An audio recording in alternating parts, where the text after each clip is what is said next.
Hey guys, welcome back to the channel. Today we're going to be talking about reasons your lead arm hook might not be as powerful, explosive, or devastating as you want it to be. Most of you guys who've been on my channel know that the lead hook is my favorite punch. I prefer down to the body, but up to the head is my second favorite. So I have lots of tips and lots of reasons why this might not be as effective as you want. After the intro, we will dive into all of them.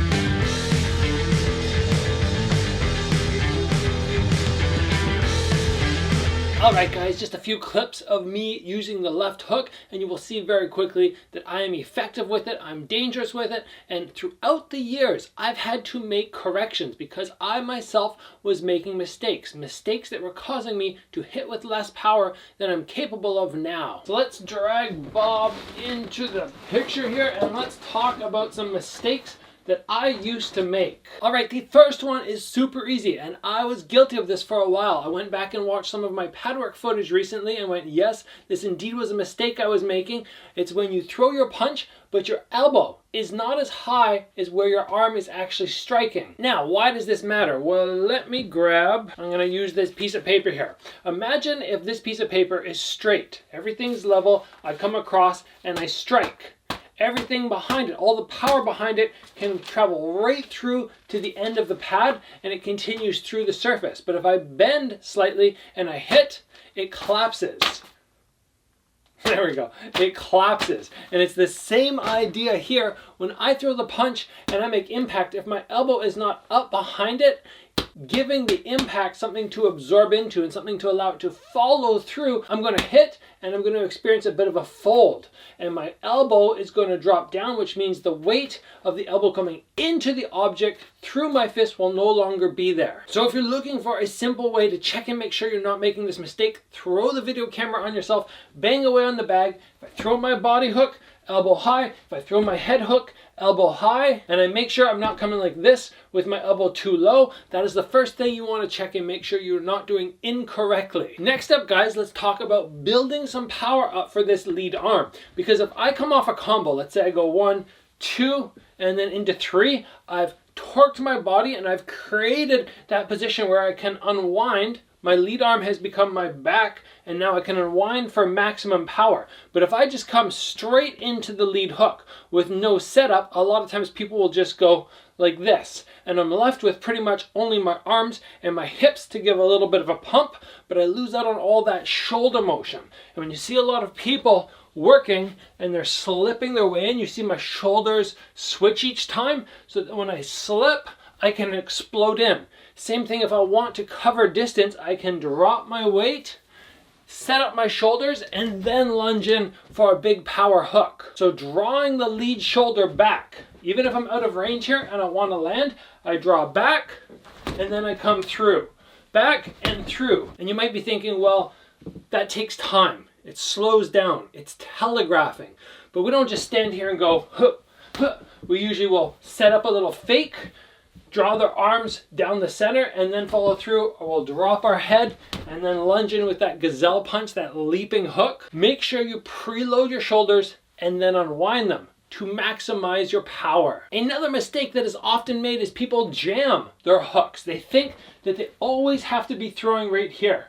They don't allow themselves to come back to this position, and that means that you're always going to be trying to land at one distance. If I throw my jab in cross, I have to step in and then throw my hook. Jamming yourself doesn't allow you to use the hook to its full capabilities, which is going to hinder you and going to make it harder to land in sparring. So I want to recognize that if I want to land a longer hook, I just need to let my arm extend a little bit more. Just turn my wrist in a little bit. I just fold my wrist a little bit, and I don't always worry about hitting with this part of the glove. I can come and land up a little bit further towards the front. So I can stand from here, 1, 2, and then still land on the jaw, and come through with that nice hook, as opposed to thinking I have to go 1, 2, oh no, I'm gonna miss, or I have to get in here and fight from this position to land my hooks. It can definitely, same with the uppercut, but especially the hooks, I can land from long range as well. Don't limit yourself on the length of your hooks, thinking you always have to be in tight, and it's sort of like phone booth fighting. Practice throwing your hooks from jab range, and it brings a whole new element of awesomeness to your hooks, or in particular your lead hook, which we were talking about today. Now, it's been a while since I've made any of the mistakes we're going to talk about right now, but they're still worth bringing up because a lot of people make these mistakes. They do these things incorrectly. And one of the first things that's associated with a hook when people throw it is power. People think, oh, it's so powerful. It's my big power punch, especially off the back arm. And a lot of times when people put big power into shots, they really squeeze their arm. They squeeze the muscles. They clench everything and flex. When I do that, I slow down the capabilities of my punch. So instead of me being able to whip the shot out, I end up going, "Urgh!" And yes, maybe the second one feels like I'm stiffer and I'm tighter, and that might equal more power, but it does not. What equals power? Well, it's going to be the ability to follow through the target with speed, and having my arm, like we already talked about, backing up the punch so that when I do hit, my arm doesn't collapse. So make sure when you guys are throwing your hooks, you're not worried about squeezing with big power. I don't use my lead arm and go, ah! I just let it go. I let it sail through. If you can remember to do that, you will right away increase the speed, which means you have more likelihood of landing, and then you get that little follow through and you start rocking people or landing this technique, and you will notice a difference. It doesn't have to be intentional power. That speed, that follow through, that proper technique will take care of everything you need in terms of power. Moving on, guys, I want to talk about something that is often perceived as a mistake, but in my opinion is not. And people have this debate, thumb up, thumb facing towards me, thumb facing down, thinking that one is right and one is wrong. But in my opinion, they're all right. They can be used in different ways for different body types. Don't get thrown off on people telling you you have to throw your hook with the thumb up. But then you go home and you try throwing like this and you go, oh, this feels better. But somebody told me I can't do that, so I'm not going to. That's a mistake that you don't want to get caught up in. I personally like to use thumb up for anything around this range. As I start to back out a little further, I flip my hand upside down. And I know people who like to throw their hooks like this from this range, who throw the opposite with the long. It doesn't matter as long as you have your elbow high and you've done everything else we've talked about. And it doesn't matter as long as you have your elbow high backing up the fist. It really makes no difference if the thumb's up, sideways, or down. Whatever, just do you, and know that it's not incorrect, and focus on that. Don't let your coach tell you you have to do one way or the other. They did that to me when I was in Thailand. Thumb has to be facing down.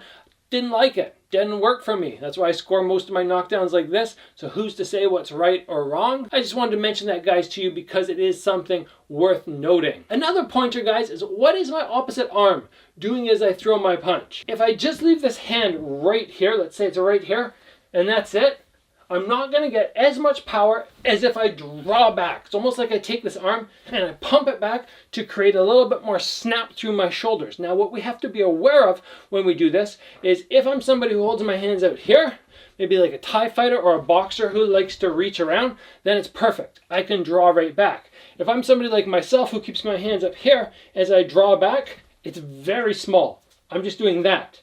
But I very rarely will just throw my hand out like this and not let this hand move. And mostly, defense-wise, I'm looking for the counter left. If they throw it at me, I don't want my hand here, I want it here. And I'm usually not too worried about the straight punch because I have my chin tucked and the hand coming across will generally block any shots that are coming down the middle. So being very aware of what the other hand is doing, making it draw back, defend that left hook or the counter left hook that might be coming, and then at the same time gaining some more power by pulling it back, that's something that you will see some very, very high level fighters do. And guys, if you have not already, please give the video a like, get subscribed to the channel. Let's move on to our next point. All right, guys, a couple more here. Next up, people very often let their hand leave their head too quickly. Now this in terms of landing power shots does not affect you, but it makes your lead arm far too telegraphed. So if I do everything right, I come down, down, down, down, down, I start unwinding, unwinding, unwinding. At the end of my punch, everything's level, but as I throw it, I come out to the side. There's so much longer where I could get counter crossed. Keep your arm tucked in,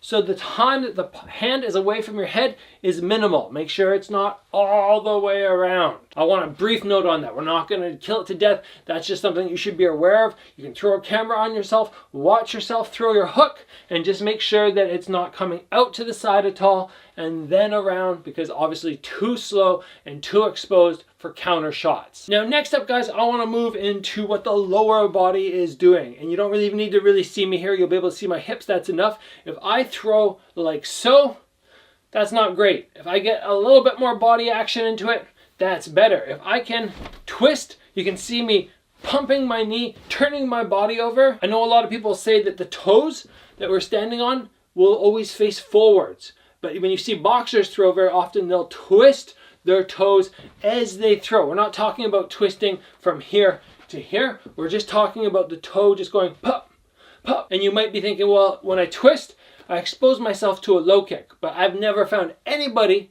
in my whole career who can land low kicks on me, specifically timed to me going like that.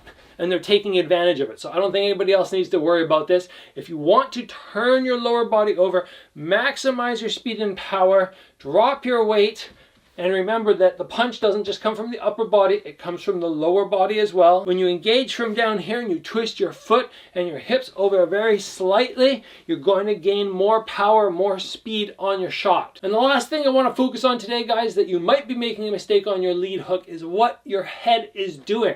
If I am standing here and I lift my chin at all, it's going to draw my weight upwards. We want our weight going down, settling into the ground. We also want to make sure that we're not going to get countered. So people, and I've held pads for so many people throughout my career, a lot of people have a tendency when they hit to raise their jaw. And we want to keep everything tucked in. It's almost like there's a tennis ball under my chin, and as I throw, I keep that tennis ball tucked in right there. When I can do that, I'm going to keep myself protected. So if I do throw and get countered with a cross or something, I'm going to take it off the forehead as opposed to the jaw, which means next time I won't be as scared to let my lead arm go, to let that lead arm fly out and find the target and cause some damage. Anyway, guys, lead arm hook. I guess left arm is not lead arm for everybody, but the left hook, for me, my favorite shot. You can incorporate all the tips I gave you tonight and put them into that lead hook game. You are going to have a world of difference in the power and your capability to defend yourself as you throw. Guys, if you haven't already, please give the video a like, get subscribed. As always, guys, train hard, and I'll see you back here soon for another video.